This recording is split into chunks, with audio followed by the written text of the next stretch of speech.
You're listening to the Chris Voss Show Podcast. We interview the smartest people in the room, the CEOs, authors, thought leaders, visionaries, and motivators to fill up your brain and make you better looking. Here's your host, Chris Voss. Hi, folks. Chris Voss here from thechrisvossshow.com. Welcome to another podcast. Of course, we always have the best guests here today on the Chris Voss Show. And as always, be sure to subscribe to the show, refer to your friends, neighbors, relatives, get them involved.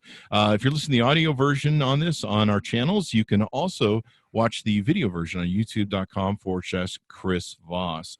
Today, we have a most excellent guest, a man that I'm very excited to have on the show. He's written a great book, introduced me to an incredible thinker and writer. His name is Eddie Glaude Jr. I'm sure you've seen him. He's an American academic. He is the James S. McDonald Distinguished University Professor of African American Studies at Princeton University. He is also the chair of the Center of African American Studies and the chair of the Department of African American Studies. He is the author of the great book, 2020, Begin Again, James Baldwin's America and Its Urgent Lessons for Our Own. Welcome to the show, Eddie. How are you? I'm doing well, Chris. How are you? Good. I'm excited to have you on the show. Can you give us some plugs where people can order your book and take advantage of it? You can go to bookshop.com. That's an independent bookstore, seller, Amazon. Please go to your local independent bookstore. So the book is everywhere, really. So Barnes & Nobles, Books A Million, a whole bunch of places. That would be great. And I mentioned to you this in the pre-show. I want to give a plug out to this book. I encourage everyone to go buy this book to help understand not only what's going on in our world, what's gone in the past, what we'll talk about in the show, the lie, et cetera, but I watch Eddie on MSNBC. He's one of the people on there like Mike Barnacle and the Rev and everybody that when you guys say something, I turn and go, wait, okay, I got to pay attention to what Eddie's about to say. And also John Meacham, I should put a plug in there, and Eugene Robinson. But I'd seen your book getting promoted, and I never heard of James Baldwin before. And I feel like an idiot, and I feel like I wasted half my life not knowing who this man was. But I'm consuming it now. And so I was like, okay, well, I'll find out what this book is about when I get Eddie's book. And we'd had the Nicholas Bacola on with The Fire Upon Us, and he talked about William F. Buckley. In fact, he sends his regards. We had him on the show, and just as a matter of serendipity. And so I was like, well, I should watch as research this William F. Buckley, James Baldwin famous thing that I'd never seen before. I feel like half my life is just gone. And I was taken, I was stunned, I was riveted, I was blown away. I love great orators, great thinkers. Christopher Hitchens, I love just sitting and watching him talk. And so I was just enthralled. In fact, I started watching so many James Baldwin's videos. I showed up 5 minutes late to Nicholas's interview. So I want to thank you. The great beauty of this book is helping me understand James Baldwin, and it's a beautiful tribute to someone that you revered all your life. And moving, there are a couple points that got me teary in the book. So I want to thank you, and I want to encourage everybody to go out and buy the book. Oh, thank you, Chris. How's that for a plug? I love it. I poured my heart into this one, so this is great. I kind of heard that, I think in the introduction, and you're talking about that on MSNBC. And I got to tell you, we live our lives hoping to change other people's lives and make a huge difference. And so I just wanted to give you that plug because you've made that in my life. And I'm trying to share your message out there and change the world to what we can do of what James Baldwin's vision was. Yeah. So let's get into it. Let's give me an overview of the book or whatever you want to throw at us on what this is about. So, in some ways, the book is the culmination of 30 years of reading Baldwin. And finally bringing him to the fore. He's always been a conversation partner throughout my academic career. And in my last book, Democracy in Black, he, in some ways, provided the frame for what I was doing in that text. And so finally I said, I'm going to write a book on Baldwin. That's what I initially set out to do. I'm going to write a biography of James Baldwin, an intellectual biography of Baldwin. And the archive was so difficult. And I didn't think I could say anything new because, some of the material is embargoed for 30 years. You can't really get at it. And I'm in Heidelberg, and I just landed. I write about this in the book in the introduction.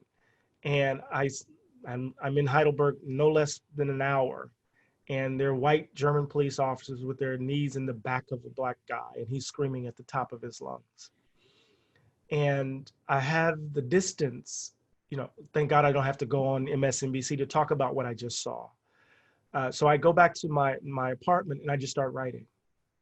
And I got the frame for the book. I finally had figured out what the hook of the book would be. And that's me thinking with Jimmy about our current moment. How might I grapple with my own despair and disillusionment and reach for faith that we could actually change things? And how might Jimmy offer me resources to do just that? So I wanted to kind of, as I say, rummage through the rubble, through the ruins that he left behind to see what could be of use to me. And the result was this book, Begin Again, where I'm thinking with Jimmy Baldwin about our current moment. And when you went to Heidelberg, I believe it was in the introduction, you were talking about going to Jimmy's house. And is it okay that I call him Jimmy? You called him Jimmy so much through the audiobook that James and Jimmy. I call him Jimmy because he's like a close walking partner. He's like a friend. So it's mentor, friend, anything. And it was beautiful how you described going to his house, what he must have seen, the gardens and everything else. In fact, I ended up Googling the house to see what this thing was on it, and it's just it's a wonderful story. I am one of these people that has been stuck with I voted for Obama, and we could talk about some of those other details that you had in the book. I believed in his I believed in the change. I bought it. That was my whole thing. He was a great orator. He was a great speaker. He was a great thinker. I bought all of it. And I wasn't under delusion. You talk about this in the book that we had resolved all of our racism because we'd elected an African-American president. I thought this is a good marker. Like, this is a good step. But a lot of people did believe that was resolved. And then we saw the rise of Black Lives Matter, and then we saw the rise of Trump. And for me, I'd followed Trump all my life. I used to adore him in the '86 when I was a kid. And then over the years, it just became obvious that the guy was a scamster. I watched all the stuff with the casinos, et cetera, et cetera. And then I knew narcissists throughout my life in business. So to me, I had his MO. And so for me, the last 4 years, 2015 to here, 5 years, has been a horror show. I mean, it's been my horror show. And I'm sure a lot of people have been through that. I'm sure a lot of people go through worse in their experience of it. But so being able to listen to Baldwin and understand why the Black Lives Matter first came up at the end of Obama's thing, and now as we're revisiting again, and we're looking, okay, how do we resolve this again? 55 years from when Baldwin, made some of those first speeches of going, hey, we need to change some stuff. I was just blown away. Yeah, it's striking. We're in a moment of moral reckoning right now, where the country has to make a choice about who we take ourselves to be.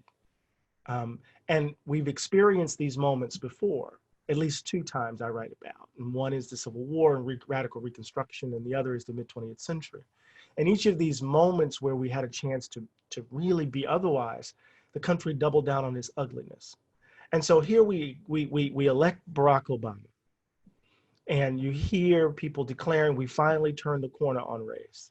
And almost immediately after his election, what do we get? We get the vitriol of the Tea Party.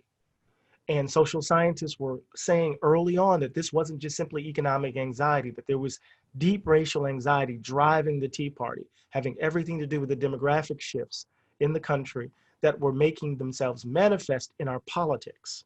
So we heard that. We saw voter suppression and voter ID laws suddenly just proliferate across the country. And then we elected Donald Trump. Or as I put it, we vomited him up, right? And what's so fascinating, and what's so fascinating is that Barack Obama came into office in the midst of this extraordinary swell of grassroots organizing. Many of us forget that, millions of people around the globe had organized and mobilized to protest against the Iraq War. Hundreds of thousands of people across the United States were marching and demonstrating against the war.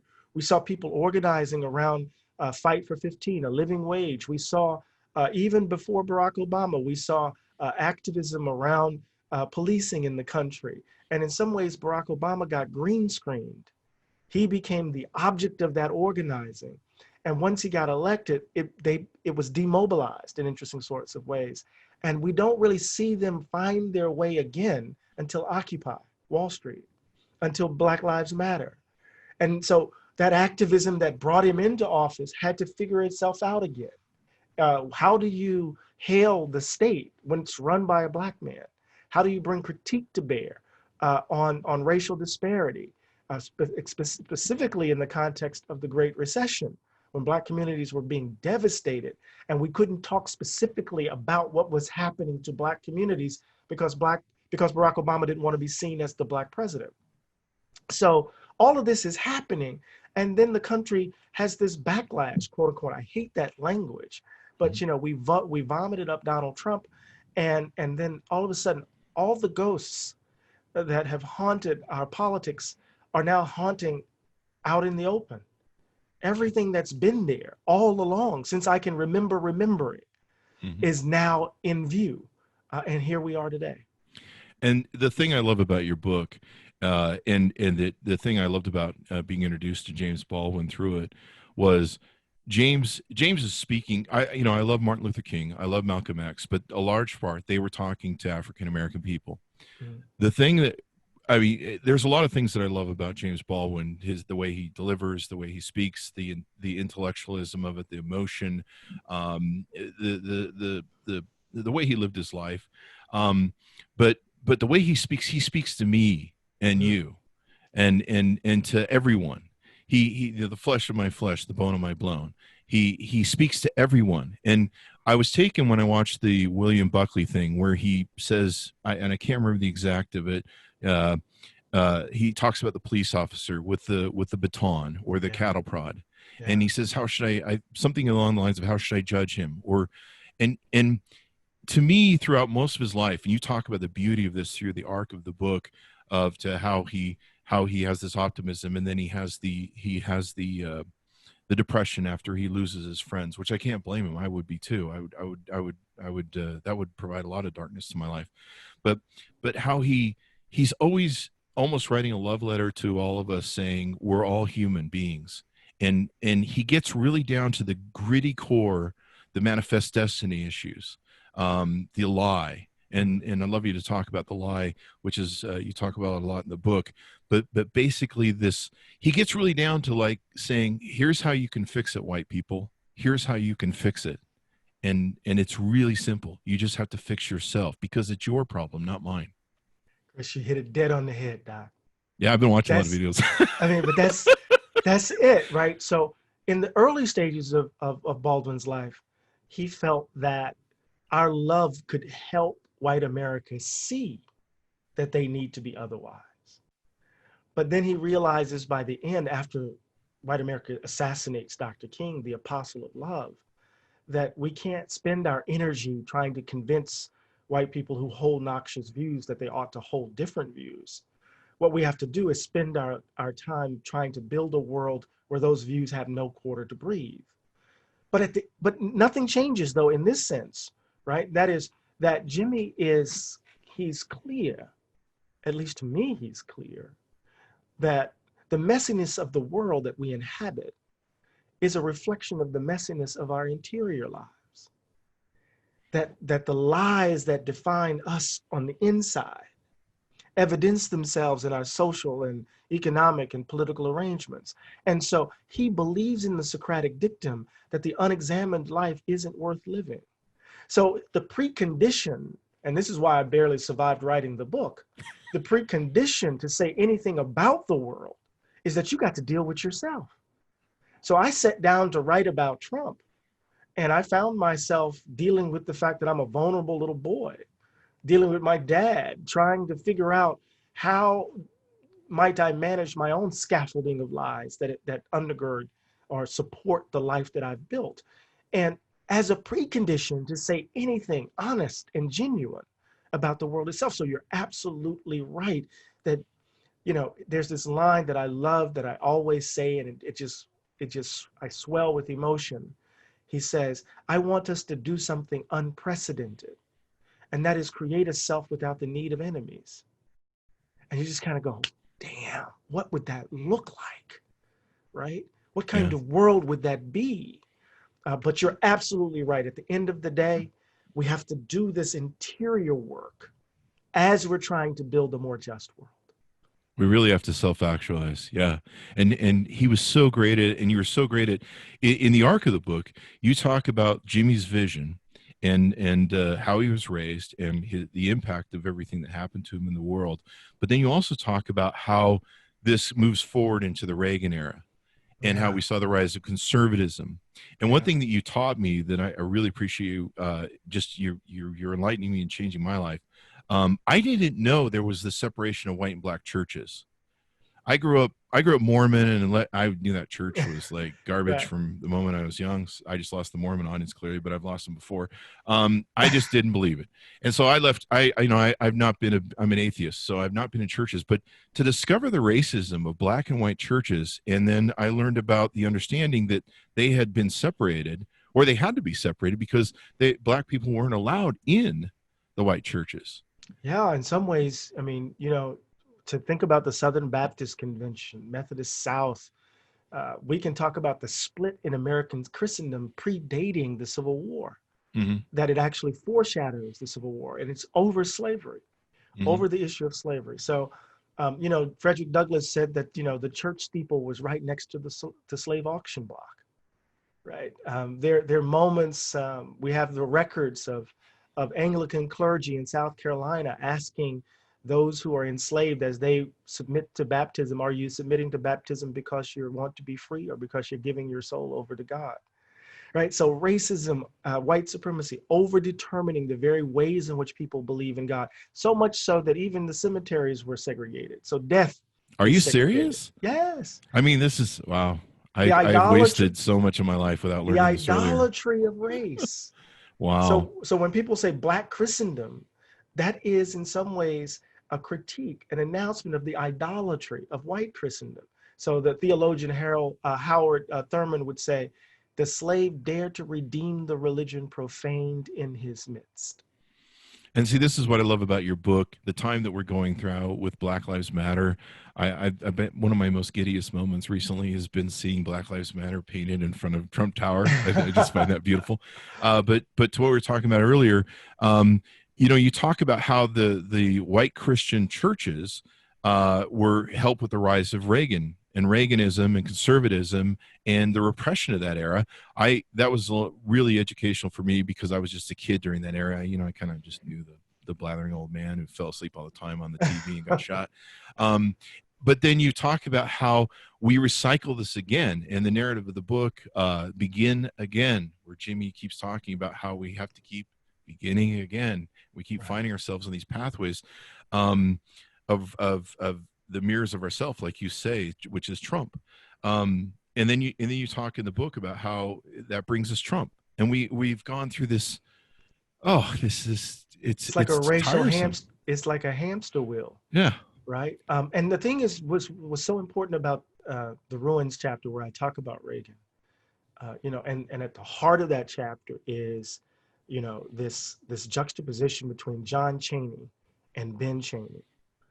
John Cheney, who was a part of the civil rights workers of Schwerner, Goodman, and Cheney, who were killed in Mississippi right before Freedom Summer, and how John Cheney's brother, this iconic image of his young brother weeping to the point to where his little body is shaking, how his mother had to leave Mississippi because they were still being harassed and shot at their home, and they had to go to New York, and how Ben Cheney ended up with a life sentence in prison because he became embroiled in kind of this murder spree that was connected to the Black Liberation Army in some ways.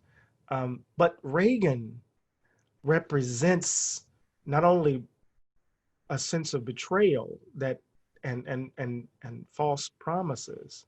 And Ben Chaney represents that shift in some ways, how we move from hope to desperation and despair.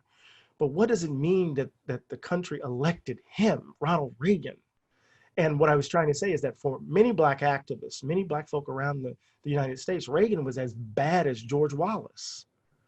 He was the governor of California during the repression of the Panthers. He was the governor of California when they were pursuing Angela Davis. He despised poor people in California. He was the avatar to the Goldwater backlash against the civil rights movement. So when the country elects him as the redeemer in chief, Black America goes, oh, all hell's about to break loose, right?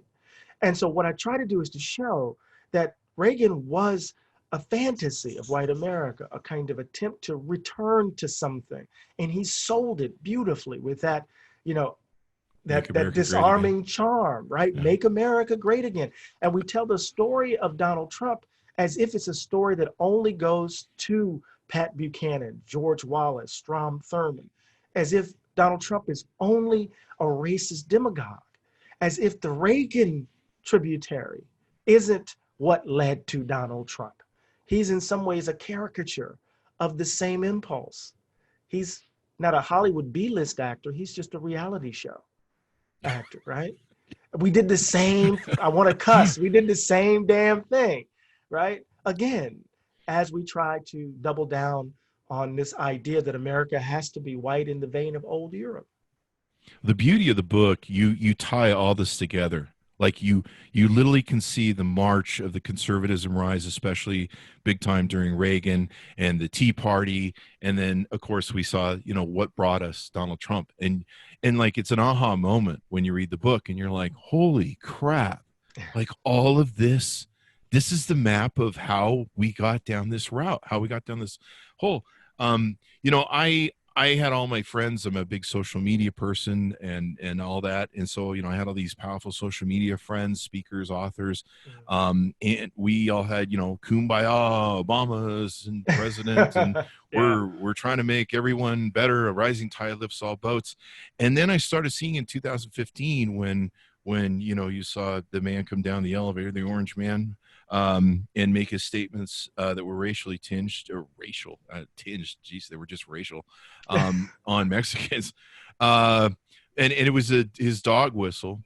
Yeah. And then I started seeing my friends change, and I started seeing more discussions on social media of the Fox narrative and the bashing of Obama, and I started to see it with that sleight of hand racial tinge, where it's like you don't really say the quiet part out loud, but you're saying it, and it started to really build on me, where I'm like, there's a lot of this going on, and it almost seems like I have some friends that are deep in the racial closet, and they're not really doing kumbaya.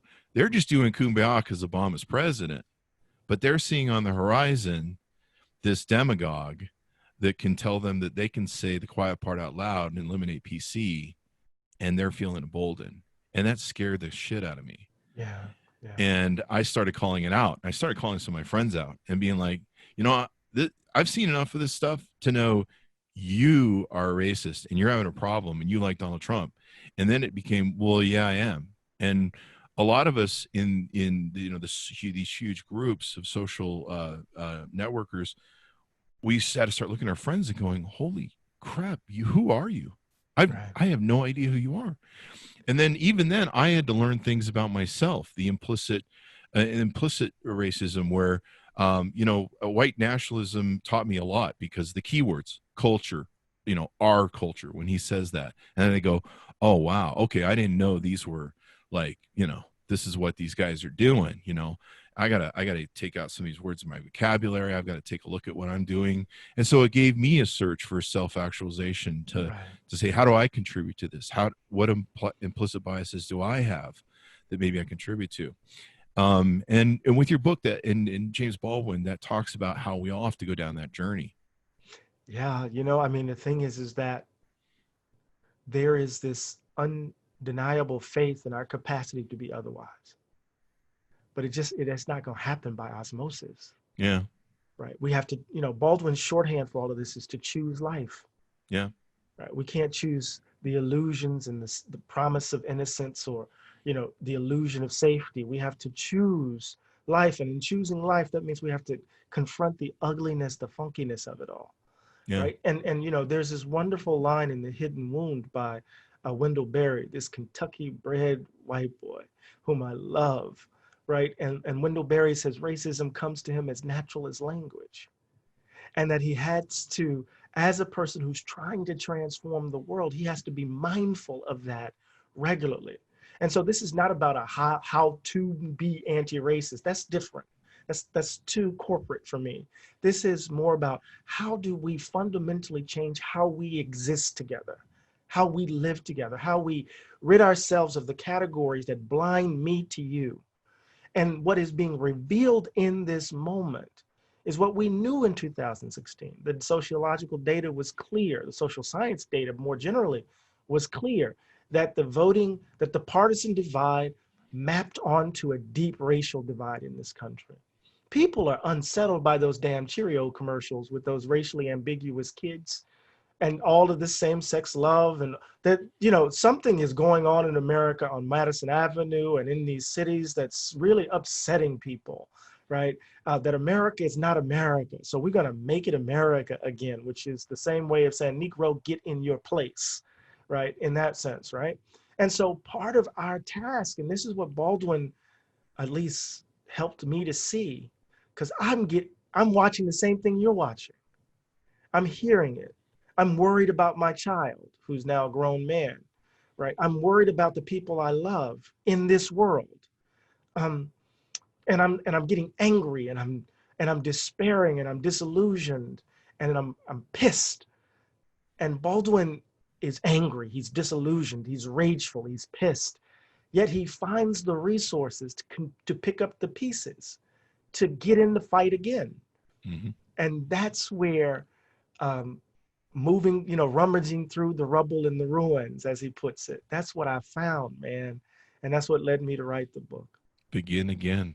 Yeah, I mean, with the Black Lives Matter, I think what's beautiful about the Black Lives Matter is we're tearing down these idols of racism. I didn't know up until the Black Lives Matter during Obama, and I started learning and listening that those were symbols that were put up in the Jim Crow era. I just thought there were some crap somebody put up after the Confederacy War. But this is the problem. Everyone needs to get educated, especially us white people, as to what our contribution is to this, what the lie is, how we need to fix it within ourselves. James Baldwin said, "This isn't my problem. This is your problem." Chris, you hit it dead on the head. He's like, "This is your problem. You created this. You made these names. You made these biases. This is your problem that you have to fix." And so, looking at I want people to, as they read through your books and they look at Black Lives Matter, is to understand the struggle of what's going on. I had a wonderful author on, Dr. Lawrence Chatters, on the show, and he talked about growing up as a child. He found that 1 out of 3 Black people end up in prison. Right. And so he had 2 brothers. And so literally at 5 years old, he looked at his 2 brothers and went, which one of us goes to prison? And sadly, one of his brothers did go to prison. He fit the mold.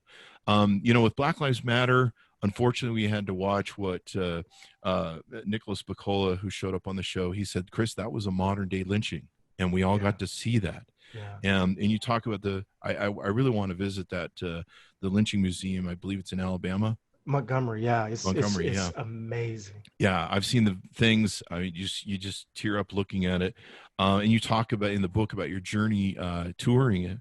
But what people need to realize is there's and hopefully there's these oppressive elements. There's racial elements throughout everything we do.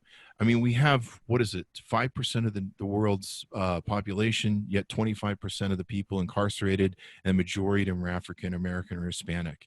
Mm-hmm. And we can see now the police policies and the problems that feed this prison industrial complex, up to the judges. Reuters had a great article on judges that it did, and the issues in there, and how they racially profile and they racially punish. And then it goes up to the prison systems, which, a lot of these people lobby to keep, their private prisons and everything. I mean, I remember that old line from, was it Newsroom, where he says, America isn't great. What are we great at? People who believe in angels and people and having the most people in prison. Like that's what we're great at. Baldwin saw this in 1972 in his book, No Name in the Street. In some ways, I was interviewing the great Angela Davis in Princeton. And, because I saw this video of her and Baldwin, and Baldwin was introducing her. And, Baldwin wrote a letter in 1970 on behalf of Angela Davis that's just stunning. And as she was on the FBI most wanted list, and Angela Davis is at this event, and she's just smiling and giggling like a little girl, right? It's just so beautiful to witness. And so I'm interviewing her, and as I'm interviewing her, she says, in so many ways, he was out there by himself. He was so alone. But No Name in the Street, Eddie, quote, may very well be the first book in carceral studies ever written. Because she's talking about Baldwin reflecting on the Safe Streets Act, talking about Baldwin writing about a particular form of policing, dealing with the Tony Maynard case in that text, right? So Baldwin is seeing the cornerstone of the carceral state put in place. It's not just a Republican story, right? So if you look at the back of the Kerner Commission report, in 1968, there's this stuff about expanding police and statistics around Black communities. Why? Because they want to control these communities that just exploded. When you hear the way in which Democrats are talking about nonviolent demonstrations in the early part of the 60s, there's a call for law and order. It's not just Richard Nixon. It's not just Ronald Reagan. So, I think there's so much to talk about with regards to this moment and dealing with the lie. There's this line that Baldwin wrote in 1964 in this essay entitled The White Problem. And I write about it in the book. And it's just, I'm gonna read the passage for you if you don't mind. He says, the people who settled the country had a fatal flaw. They could recognize a man when they saw one. They knew he wasn't anything else but a man. But since they were Christian, and since they had already decided that they came here to establish a free country, the only way to justify the role this chattel was playing in one's life was to say that he was not a man. For if he wasn't, then no crime had been committed. That lie is the basis of our present trouble. Yeah. So he's the lie about our capacities, the lie about our passions and capabilities, the lie to justify the cruelty of slavery, then the discourse built around that lie that justifies our actions, then the way in which the lie works to contain anything to reveal that we're lying to ourselves, right? All of this impacts how we understand ourselves in relation to democracy itself. It disfigures and distorts our characters so that we can't even become the kinds of people that democracies require. And would you say the violence is a part of the shame of that? The internal shame? In part, yes. I can't remember if you spoke about that or James did in his book, but I picked up on it because I see that in the kneeling officers, the batons. I was lucky enough to grow up in California, so I didn't really see race much. In fact, I was in my 11th grade. One of my best friends was African American. I didn't even know it, and the history teacher said, so we're in Utah where it's 90% white, which is horrible culture and food. It's a real example of not letting white people run a country is bad idea. Just horrible food. So that's my personal opinion. I just lost the white people in Utah. But it won't be the first time. So, but he said we were talking about slavery, and he pointed him out because he was the only African-American gentleman probably in our whole school. And he said, what was your feeling of that? And it was the first time I looked at him and went, oh, wow. Okay.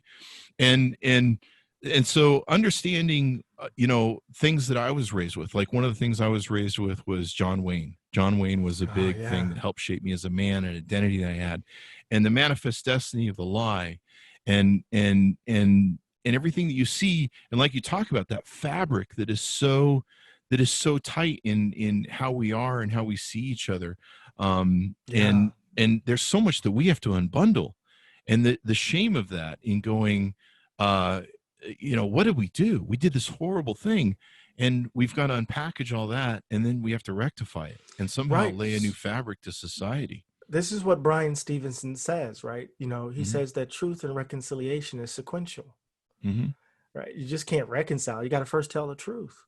Yeah. We have to tell the truth about what we've done, it seems to me. I mean, think about it, right? So, you have the Civil War, you have radical Reconstruction, which is this attempt to do our first works over. You have the second founding, the modern U.S. nation state comes into being. And then, within a decade, you have the lost cause. And the lost cause is a lie. It's a lie. So not only did most of those Confederate monuments, most of them were built in the 1890s and early 1920s, and then in the 1950s.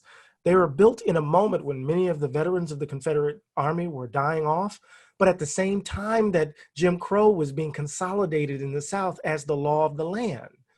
Anglo-Saxonism began to frame our global adventures around the world. At the moment in which we're consolidating white supremacy in the South, we're annexing countries. We're bringing countries under U.S. rule that are full of Black and brown people, Haiti, Cuba, the Philippines, and the like, right? It's a lie. Yeah. And then you think about, we talk about the monuments, Chris, which that's easy. Taking down Stonewall Jackson and Robert E. Lee, that's easy. The damn highways in Chicago are monuments to an ideology. They were built to bisect the city, to keep Black and white separate. Oh, wow. Our built environment reflects this. So part of what we do when we tell the truth is not to engage in self-flagellation, right? To beat ourselves over the head because, with guilt and the like. It's to tell ourselves the truth, to free ourselves to be otherwise. So that then we can engage not only in reconciliation, but repair. Yeah. We can build a more just world. But you can't do that if you're like the Lost Boys in Never Never Land, And just as you grew up on John Wayne, we have a generation now growing up on the modern versions, modern day versions of John. They're Marvel heroes, right? They're the Avengers, right? It's still this melodramatic world of good and evil, although Marvel is a bit more complicated. It's not DC universe, right? But you get the point. I mean, I think the people I'm really concerned about is the new generation that grows up idolizing Donald Trump. To me, the greatest, one of the great crises is that resetting. Like I was just screaming, he's dragging us back to 1950. I don't want to go back. I grew up as a child, and I remember one of the first images that really stuck out at me with Martin Luther King was watching a picture of him and his child, maybe 2 years old, and a burned KKK cross on his front lawn. And I remember staring at that photo for the longest time thinking, what does a father tell his son about that experience? How does that shape his life? And one of the things that James Baldwin is great about that I think a lot of white people in this country need to listen to is what the African-American experience is with racism, what it's like to live in the ghettos, what it's like waking up, like my friend, Dr. Lawrence Chatters spoke about how he reaches that moment where he goes, holy crap, and he talks in our podcast about, all the different levels of oppression that he had to do. And to me, it would be crushing. I put myself empathetically in that position and go, I don't know how I'm not sure I could perform if you were to put those constraints on me today, at being able to do. And that's what we need to learn, I think, from your book, Black Lives Matter, James Baldwin, that we need to change all this stuff, like the redlining. Like I heard one gentleman, he spoke about how his father would never drive down streets that were named Robert E. Lee Boulevard, because the redlining of what those were designed to do, like you said, the freeways were designed to keep African Americans from moving into those neighborhoods. And you just see the systematic racism and the fabric of it and the complexity and the detail. It's it's crazy and overwhelming how deep it goes. Right. And the way it gets justified is by telling lies about Black people. Right? Because we live in a society where white people are valued more than others. We know this. It's at the heart of everything in so many ways. And we tell the story about Black people being lazy. We tell about not having initiative, by living in a culture of pathology and all of this stuff, right? And by virtue of that, you know, it allows certain segments of white America to maintain their innocence, a kind of willful ignorance about what's happening across the tracks. And, you know, in 1963, you see my beat up version of The Fire Next Time.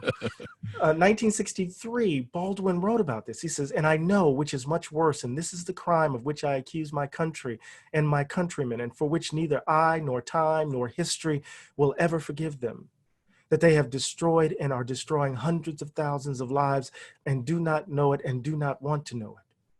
One can be, indeed, one must strive to become tough and philosophical concerning destruction and death, for this is what most of mankind has been best at since we've heard of man.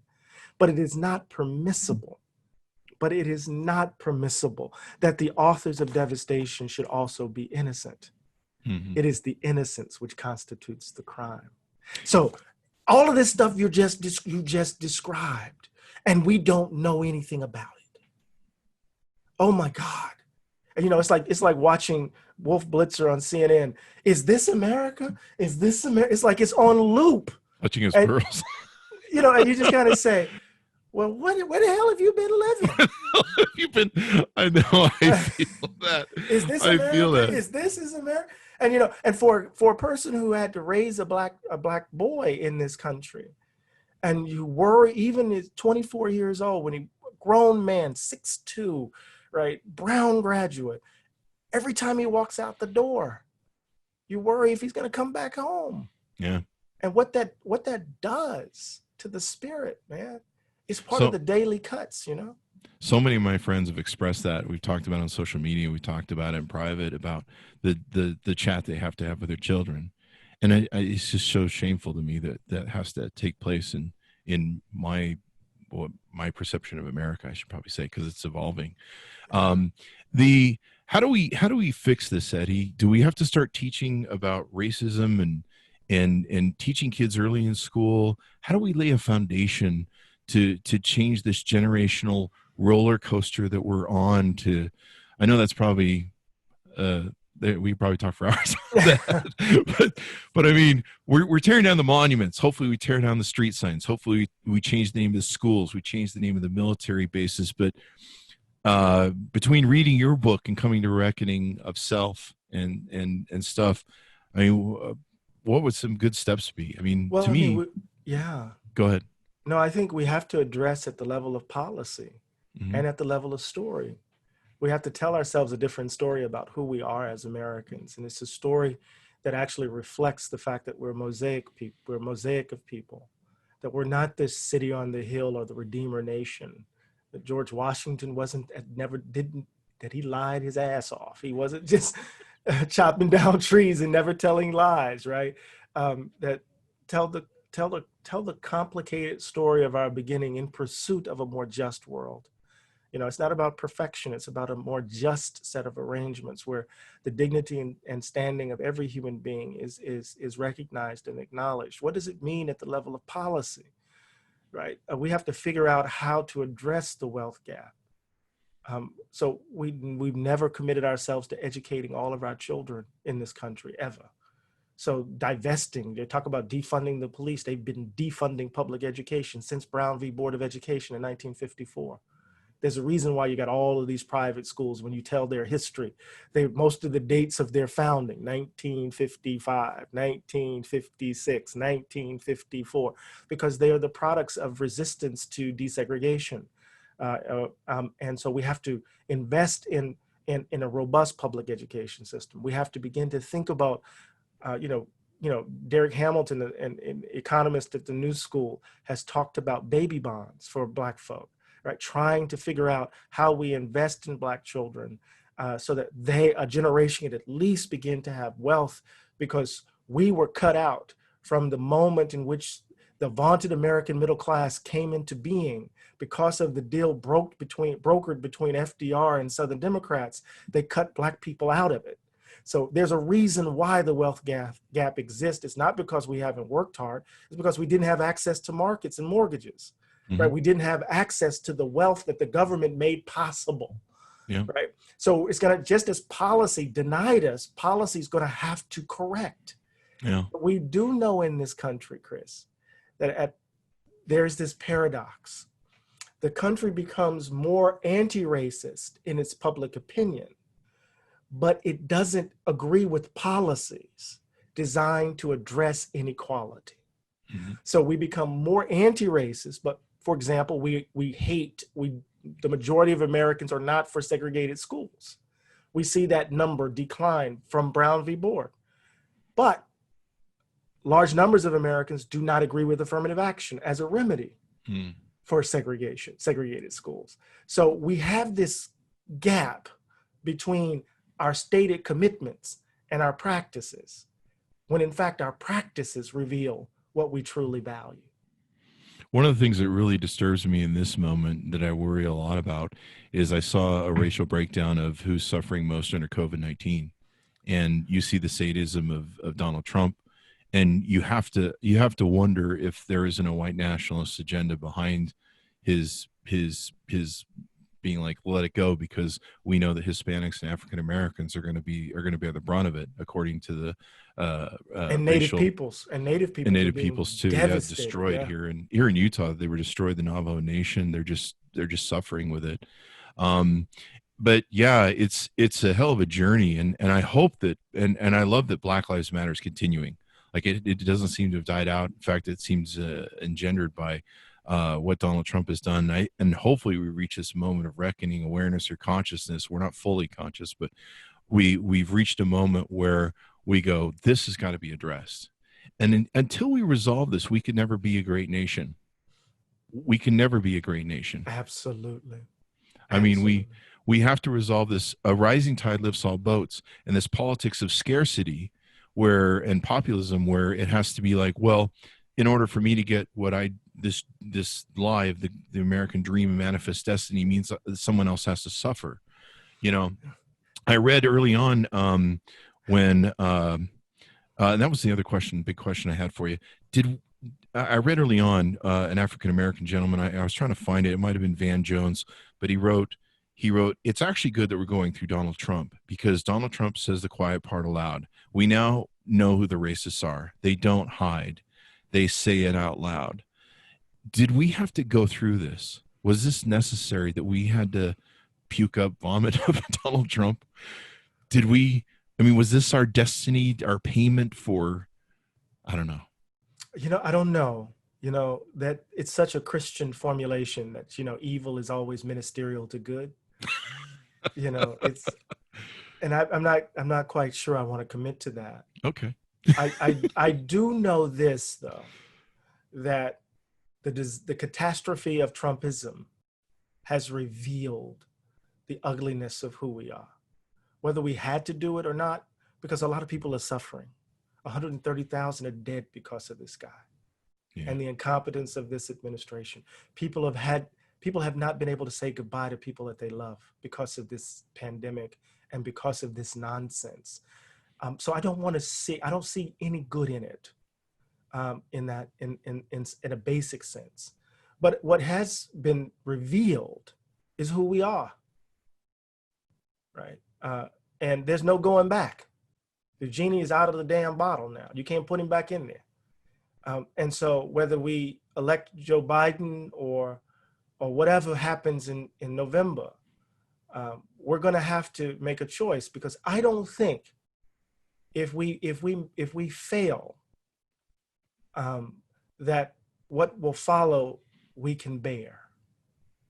I don't know if the country can survive a mistake, a wrong choice in this moment. We have to change, because I'll say this really quickly.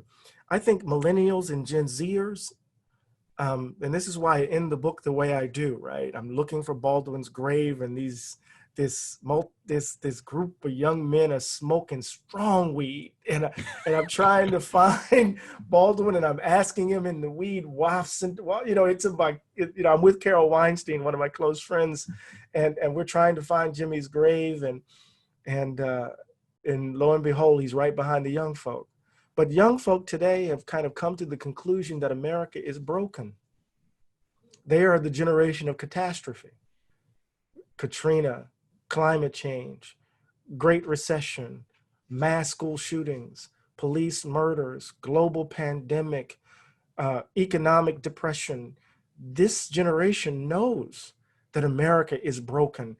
And like young people around the world, they're going one or two directions.